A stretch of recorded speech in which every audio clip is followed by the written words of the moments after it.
Nous lisons à présent le livre du prophète Habakkuk. Donc là aussi dans les petits prophètes, juste après Nahum.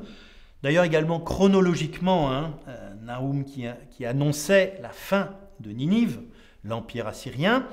Là, Habakkuk se situe après, mais avec l'émergence d'une autre puissance, les Chaldéens, Babylone.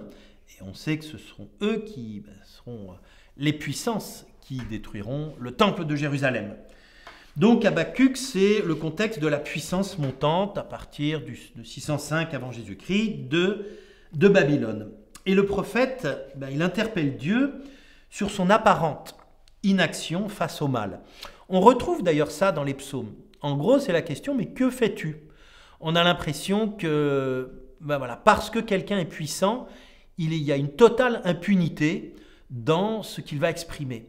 C'est un cri finalement qu'on retrouve tout au long de l'histoire, qui pourrait s'appliquer, et c'est pour ça que le prophète Habakkuk, comme beaucoup de prophètes, mais notamment dans cette plainte du prophète, pourquoi me fais-tu voir le mal et regarder la misère ?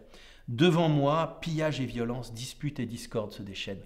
On voit aussi cette détresse profonde de ce sentiment d'impuissance devant ce déchaînement de violence. Et on voit que toute l'histoire humaine, hélas, en est marquée.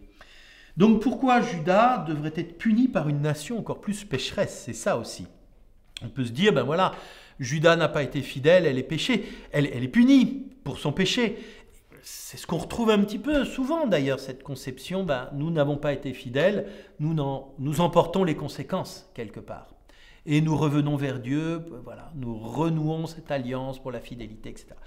Ce qui est difficile à comprendre, c'est pourquoi une puissance païenne, finalement, va dominer, va avoir raison, va sembler, finalement, gagner sur tous les tableaux, alors que Juda, qui peut-être s'efforce encore d'être fidèle, d'offrir encore des sacrifices, bref, d'avoir cette activité cultuelle, donc cette fidélité, cette relation à Dieu, elle se trouve complètement en minorité et écrasée.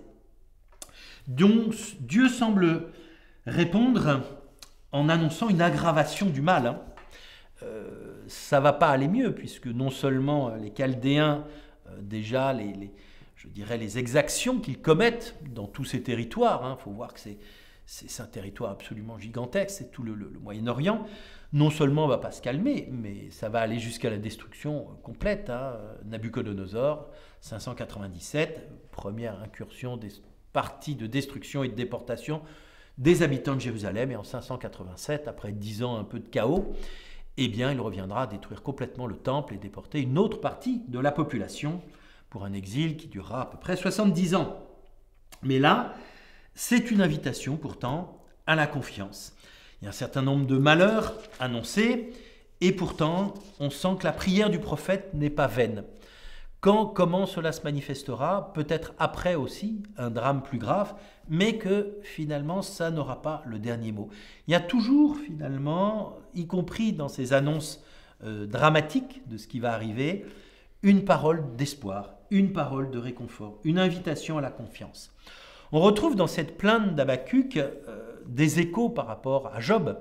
Alors Job n'est pas un prophète, Job est classé dans les livres de sagesse, parce que c'est la plainte qu'on retrouve d'ailleurs, cette plainte du juste souffrant, comme on dit, cette incompréhension devant le mal. C'est-à-dire qu'aujourd'hui, quand on dit « je ne comprends pas », s'il y avait un Dieu, il ne permettrait pas ce qui se passe. On voit que cette plainte, elle n'est pas nouvelle, elle ne remet pas en cause d'ailleurs. Que ce soit Job, que ce soit Jérémie, que ce soit Habakkuk, aucun ne remet en cause. Il y a une incompréhension, mais dans cette incompréhension aussi, et c'est ça la puissance de l'annonce prophétique, c'est qu'il y a une confiance qui demeure. Jérémie garde confiance, Job garde confiance, y compris dans l'incompréhension la plus totale, et Habakkuk garde confiance, y compris dans une situation qui pourtant ira en s'aggravant à partir de 605 et jusqu'en 587, comme je l'ai dit, mais ce ne sera pas encore la fin.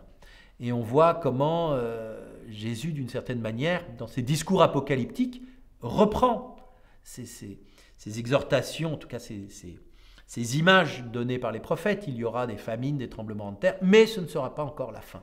Il y a toujours une parole d'espoir. Et c'est ça qui demeure, et c'est ça qui permet d'inviter à la confiance. Eh bien, bonne lecture du livre d'Habakkuk.